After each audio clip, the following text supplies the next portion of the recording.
एक बहुत बड़ा नामी गिरामी पहलवान जिसका नाम था बरजो, बगदाद में रहता। वो इतना ताकतवर था कि पूरे मुल्क में कोई उसका मुकाबला नहीं कर सकता।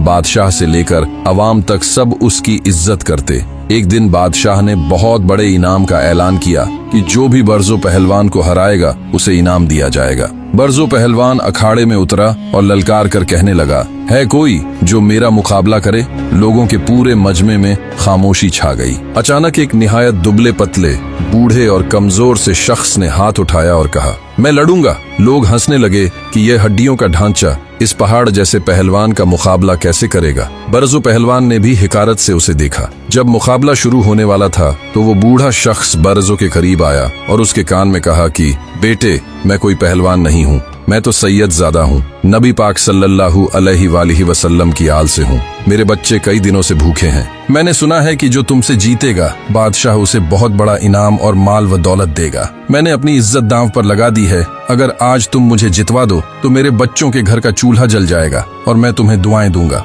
बरजो पहलवान के दिल में एकदम जैसे तूफान आ गया। एक तरफ उसकी पूरी जिंदगी की शोहरत और वो गुरूर था कि उसे कोई हरा नहीं सकता, और दूसरी तरफ नबी करीम सल्लल्लाहु अलैहि वसल्लम की आल की मोहब्बत और एक गरीब बाप की ममता थी। मुकाबला शुरू हुआ। बरजो पहलवान ने थोड़ी देर जीतने का ड्रामा किया और फिर अचानक सबके सामने उस कमजोर बूढ़े के नीचे दब गया और अपनी पीठ जमीन पर लगा दी। लोग चीख उठे, बरजो हार गया, बरजो हार गया। लोगों ने उसे बुरा भला कहा, उसे जलील किया, उस पर थूका। बादशाह ने उसे दरबार से निकाल दिया। बरजो खामोशी से सब बर्दाश्त करता रहा, लेकिन उसकी नजरें उस बूढ़े बाप पर थीं जो इनाम की पोटली लेकर आंखों में खुशी के आंसू लिए अपने बच्चों की तरफ जा रहा था। बरजो पहलवान जब रात को अपने घर पहुंचा तो वो बहुत उदास था। उसने अपनी इज्जत खो दी थी, उसका नाम मिट चुका था। लेकिन उसी रात उसे एक ख्वाब आया। ख्वाब में क्या देखता है कि नबी करीम सल्लल्लाहु अलैहि वसल्लम तशरीफ लाए हैं और फरमा रहे हैं, ए बरजो,